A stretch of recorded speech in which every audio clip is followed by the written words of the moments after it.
Hello, hello, Capricorn Collective. Ako po ito, si James from James Tarot PH. Kamusta po kayong lahat? And welcome po sa inyong July Pera and Career Reading.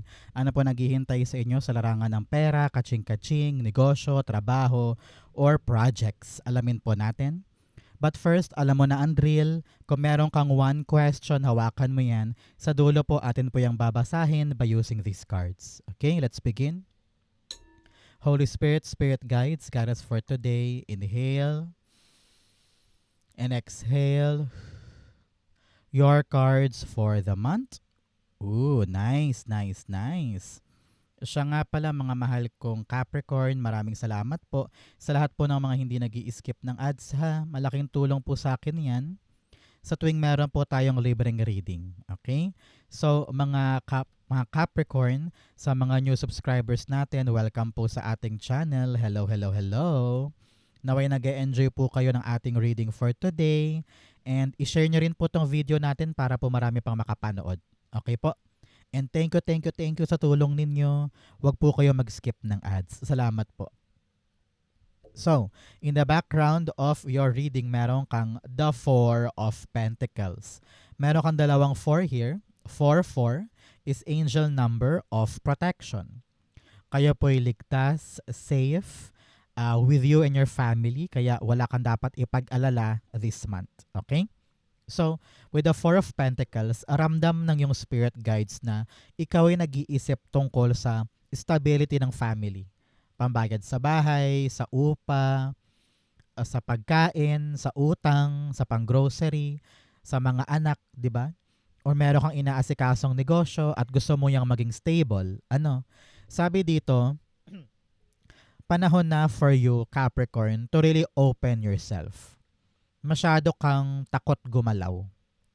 Parang you are so afraid to make mistakes or to do something new sa buhay mo.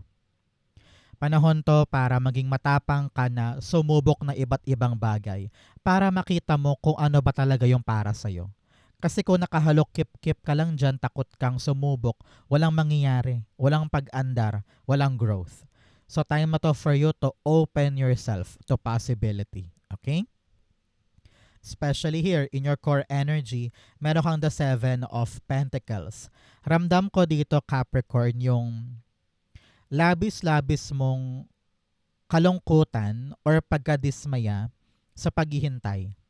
Meron kang hinihintay na sana mabuo, sana maipanganak na, sana magawa na, sana dumating na, sana ma-approve na, sana maibigay na.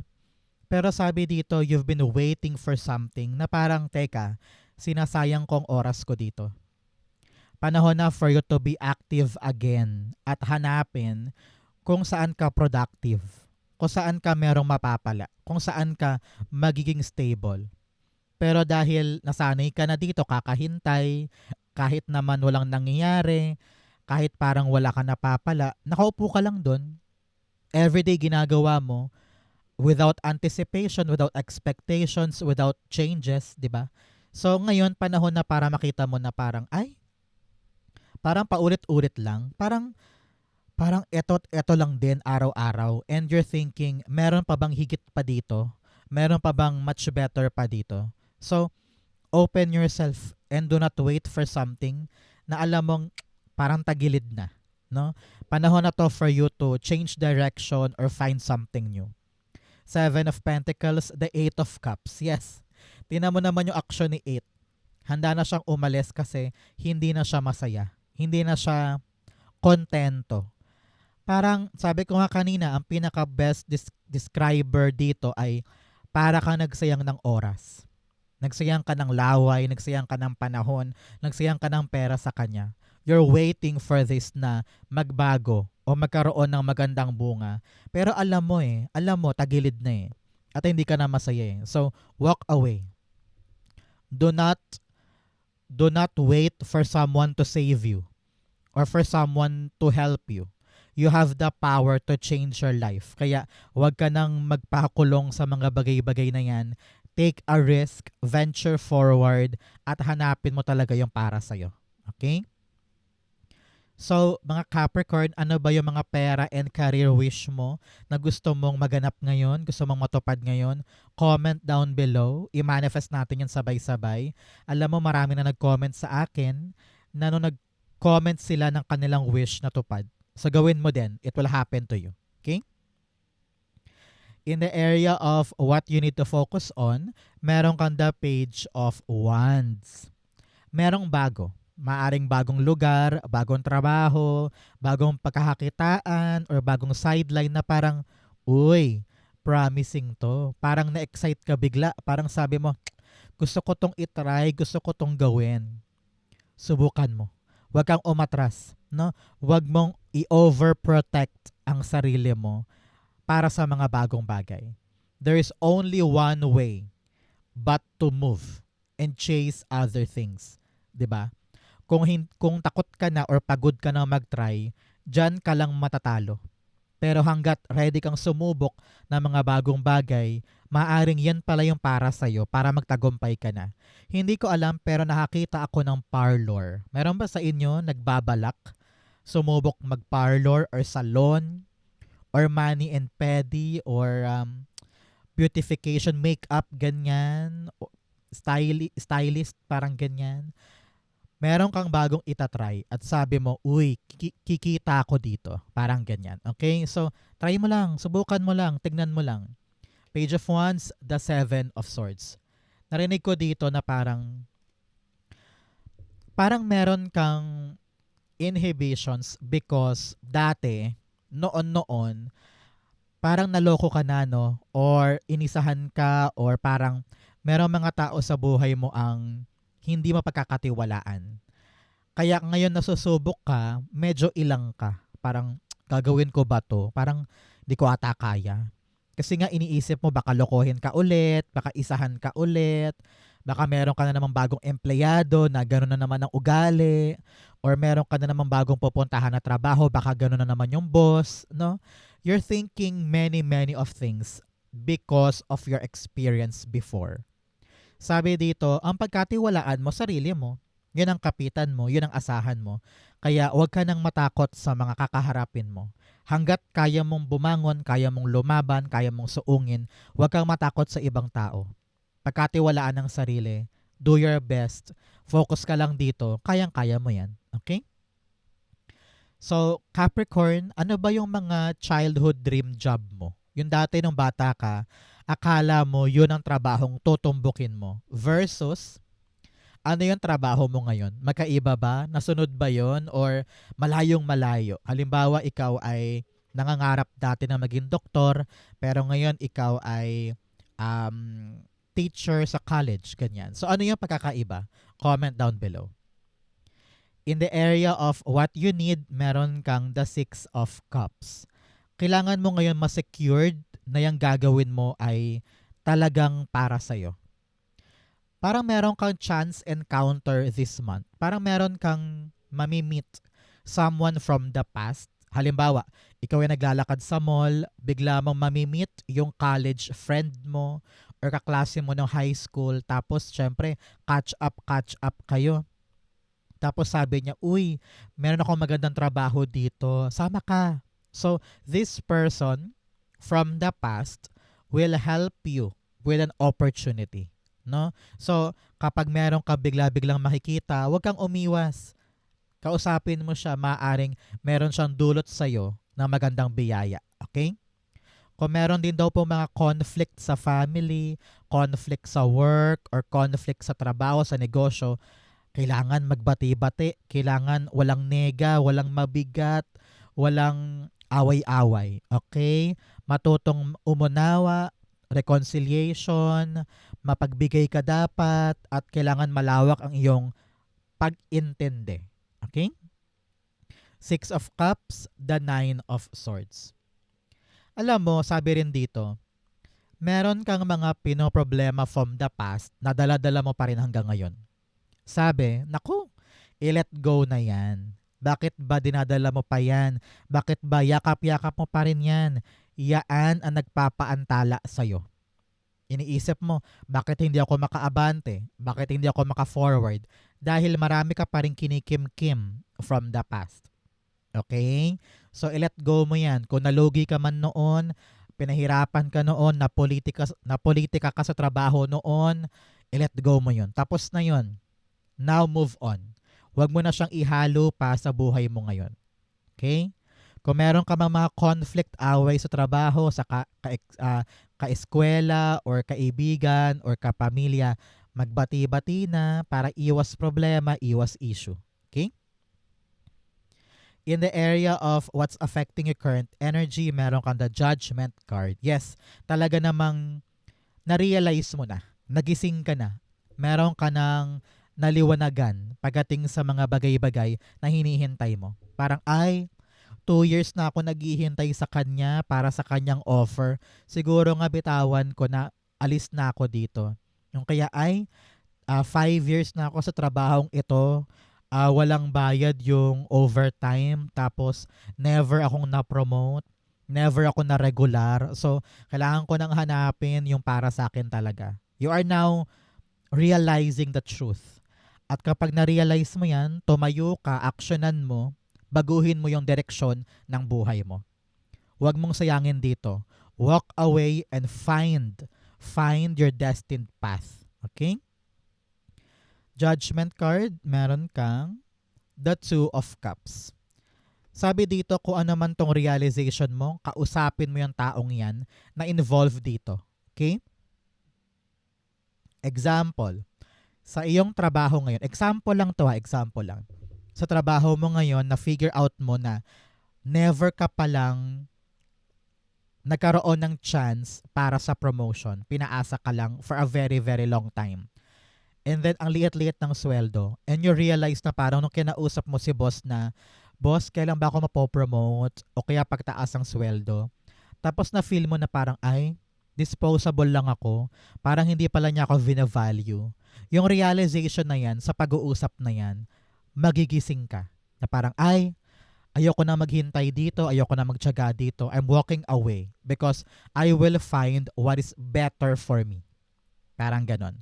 O kaya sa asawa mo to, nag-uusap kayo about sa isang pangarap o sa isang negosyo and then pinarealize niya na, huy, asawa, ganto dapat, mali yung ganyan mali yung ganto. So dahil sa conversation ninyo, naliwanagan ka na, oo nga no, parang mali nga tong kilos na ito. So, hindi ka na maghihintay sa maling bagay dahil naliwanagan ka sa conversation na ito and you're gonna walk away from something na hindi nakakatulong for you. At yung pagagising na yan, it will lead you to a new life. It will lead you to a new direction. Bagong-bago na yung perspektibo mo sa buhay. Sa career man yan o sa pera. Okay? So, wag iwasan yung mga conversation, wag iwasan yung mga malalimang pag-uusap tungkol sa pera, sa career dahil dyan ka magigising sa next action mo. Okay? In the area of your near future, meron kang the 9 of Wands. Alam mo, nakita ko dito na parang meron ka ng matatapos na pinapagawang bahay. Parang ganun Or meron kang pinapakumpuni, meron kang pinaparush, pero ang tagal-tagal na niya, nakatenga. At ngayon, in the near future, ang tabayanan mo 9 weeks or 9 months, meron ng development, parang pa-ending na yung pinapagawa mo. So, congratulations. For some, sabi dito, dahil marami kang realization, marami kang paglayo, pag-iwas, pagbitaw, meron kang yayakapin na bagong-bagong pag-asa. Either bagong trabaho to, bagong negosyo, or bagong pagkakakitaan na sabi mo, this time around, panalo na ako. This time around, gagana na. Itong yayakapin mo na ito, itong page of wands na ito yun. No? Talagang sabi mo, I will try this kahit pa mahirap. Babarikadahan ko to away from these people na hindi ko mapagkakatiwalaan para hindi siya magulo, hindi siya mapakailaman nino man. Kitang-kita ko dito yung pag-sumikap mo on your own. No? And marami ka nang natutunan from the past. Malaking tulong yan para this time around talagang okay na okay na. Okay? 9 of Wands, the Chariot card. Alam mo, kapag lumalabas si Chariot card, malaking indikasyon to na yung lalakarin mo successful. Yung gagawin mo successful. Okay? So, Sabi dito, isa pang try, isa pang subok, isa pang pagkakataon, isa pang bira tungkol sa isang pangarap. Diyan na yan lalarga. Dire-diretso na yan, bibilis na yan. Kasi nga, marami ka nang na-experience. Marami ka nang naintindihan. Marami ka nang hindi gagawin. Marami ka nang na-realize na mali pala yun, mali pala to. Kaya nare-refine. Nare-refine yung action mo, yung ability mo. Para this time around, gogora na, okay na. No? Congratulations. Meron sa inyo ba biyahe, lilipat ng ibang lugar, ibang kumpanya, parang ganyan, or ibang bansa, kasi nga na-realize mo, may chance pa ako, pero sa ibang bagay, sa ibang lugar, sa ibang pagkakataon, parang ganyan. Okay? Good luck po and congrats. In your challenge, meron ka pang the Page of Cups. Page of Cups is all about you recognizing what you feel. Dati, tinatago mo pa yan. Dati ini-ignore mo na hindi na ako masaya, malungkot na ako, masakit na, toxic na, magulo na. Panahon na for me para umalis, lumiban. Hanapin talaga yung magdudulot sa akin ng happiness. At ito yung challenge sa'yo eh. Kailangan mong kilalanin ngayon. Ano ba talaga yung gusto ko? Ano ba talaga yung nasa puso ko? What do I really feel? What do I really want? Will this make me happy? Will this make me fulfilled? Kailangan klaro yan. Hindi pwedeng paiba-iba. Hindi pwedeng hindi ako sigurado. Hindi pwedeng hindi ko alam. Kailangan totoo ka sa nararamdaman mo para madali mo yung ma-direct sa reality mo ngayon. Okay? Halimbawa, pangarap mong yumaman, pangarap mong magkapera, pero hindi mo alam kung paano. So, kailangan alam mo sa sarili mo, ano ba yung gusto ko? Ay, gusto ko mag-waitress abroad. Ay, gusto kong mag-teaching job na. Ay, gusto ko sa opisina. Ay, gusto kong magkaroon lang ng negosyo ko sa bahay. 'Di ba? So, kailangan alam mo yan para alam mo yung pag-sumikapan mo this time. Page of Cups, the Five of Wands. Confusion. Confusion, confusion, confusion, or inner conflict. Gulong-gulo ang isip, gulong-gulo ang puso. Panahon to para magkaroon ka ng unifying idea na ito yung gusto ko, ito yung pangarap ko, sigurado na ako, lalapitan ko na yan, tutumbukin ko na yan. Katulad ng halimbawa ko, nursing graduate ka pero for a very long time, nag-call center ka dahil nga walang mapasukan, di ba?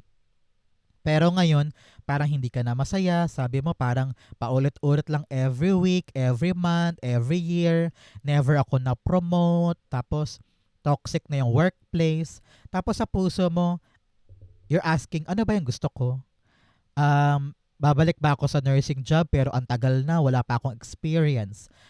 Mag-o-office na lang ba ako? O itutuloy ko tong call center na to? Kailangan magkaroon ka na ng solidong solusyon or solidong desisyon. At kailangan kinoconsider mo yung nasa puso mo. Okay? In your fortune, meron kang transformation. A fresh new way of living emerges. Sabi ko nga, meron kang aalisan, bibitawan, may bago. So talagang para kang phoenix, nag-transform ka para sa mga bagong kaperahan at career. Congratulations. In your fortune, meron kang the Four of Cups. Huwag mo nang balik-balikan ha. Huwag ka nang madismaya sa past dahil meron ka talagang bagong rason para maging masaya. Siguro itong bagong darating, hindi siya kamuka nung inaasahan mo. Kaya huwag ka masyadong mag-expect, di ba? Pero, itong papasok na to, ito yung pinakamalaking biyaya sa iyo ni God this month. Nasabi niya, oh, anak, hindi mo man to ina-expect pero ito talaga yung para sa iyo. Diyan ka liligaya, diyan ka mag-excel, diyan malapit sa puso mo yung mangyayari, hindi ka confused, hindi ka pa iba-iba, hindi ka mahihirapan. Stability will come dahil sa bagong blessing na ito. Okay? 4-4, you are protected, you are guided. Ligtas ka dito, safe ka dito. So, bring it, hug it, love it, embrace it, grab it. Okay? Huwag kang choosy at huwag kang masyadong mapili. Okay? Huwag kang masyadong iwasan para sa iyo yan. Ace of Cups, tingnan mo naman. Yung bagong biyaya, parehong kamay inaabot sa'yo. Tanggapin mo. You're gonna be very, very, very, very, very happy here. So kung meron kang wini-wish, meron kang hinihintay, nako, iaabot talaga yung isang magandang grasya ngayon. Iiyak ka pa nga dahil hindi ka makapaniwala na akin to, sigurado kayo, and you will feel fulfilled here. Congratulations. In your divine messages, meron kang be bold and make the first move. Maging matapang ka na sumuong sa mga bagong bagay. Kapag wala kang tapang, walang mangyayari. Ikaw ang unang hahakbang. Hakbang for your good future. Ano nga yung tagline ng GMA Kapuso Foundation? Hakbang para sa kinabukasan. Unang hakbang para sa kinabukasan. So, if you want a better future, ikaw ang unang hahakbang. Okay? You also have the Three of Pentacles in your divine messages. Makipagtulungan ka sa mga taong dapat mong makipagtulungan ka. Okay? Alam ko wala kang tiwala sa ibang tao. Gusto mong solohin lang yan. Gusto mong ikaw lang mag-isa. Pero baka mahirapan ka daw dyan. Kaya be open to a group. Panahon to para makibagay, makisama, makipag-collab, makipag-cooperate. Huwag kang mahihiyang mag-suggest, no? Because the right people will listen. The right people will cheer for you and will guide you. At makikita nila yung potential mo. Panahon na to para i-show off yan. Para ipakita yung husay, galing, magpakitang gilas, magbida-bida, no? Because someone will notice how great you are. At kung ano man tong binibuild mo, mabibuild yan sa tulong nila. Okay? Three of Pentacles, the End card. Sabi dito, kailangan itapos mo na or itigil mo na yung mga inhibitions mo in working with a group. Example, ayaw mo magtaas ng kamay, ayaw mo mag-suggest, ayaw mo makipagtulungan sa kanya or dito or doon. Pero sabi dito, tapusin mo na yan. Mag-transform ka na. Kailangan mo ang mga taong ito. Kailangan mo sila para makaagapay ka, para makuha mo yung gusto mo. If you want a better career, if you want to have a solid money, these people should be there in your life. So mag-adjust ka, makibagay ka, maging flexible ka to gain the good cause. At makuha nyo na yung gustong-gusto nyo mangyari. Okay? Outcome mo yan, bigyan mo na kita na fortune cards. Meron kang grapes, time to go out and have fun. Sabi dito, magpahinga ka muna, mag-relax ka muna. Go with your trusted people, family and friends para makagaan sa feeling because nasa transition ka. So, habang ginagawa mo tong transition na ito, relax para hindi ka ma-overwhelm doon sa pagbabago. You also have both increase your effort if you want to achieve your goal. Sabi dito, mag-effort ka ng bonggang-bongga kung talagang nais mong maabot ang goal mo. Huwag ka masyadong mamroblema or matakot. Kayang-kaya mo yan. Okay? You also have forces working against you. Meron talagang mga tao or mga balakid sa paligid, pero ikaw dapat nakafocus ka lamang sa goal mo. Para hindi ka malingat, hindi ka matakot, hindi ka umatras. If you know your goal completely, hindi ka aatras. Kahit sino pa yung humarang dyan. Okay?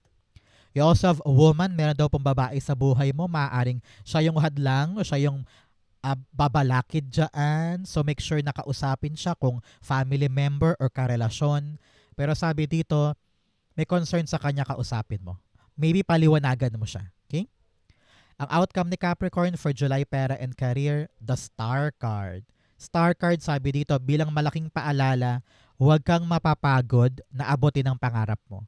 Yang bahay, yung trabaho na yan, yung dream job na yan, yung dream negosyo na yan, yung dream life na yan, abutin mo. Pinapayuhan ka rin dito to drink a lot of water, take your medicine, take your vitamins, and continue focusing on what you want. Huwag mawawala ng pag-asa. Okay? At sabi dito, naka-spotlight ka ha, God is really giving you what you desire this time. Kaya sulitin mo to. Okay? Pabor sa iyo ang universe ngayon. Star card, the Justice card. Yes, binibigyan ka ng hustisya sa mga bagay na pinagkait noon.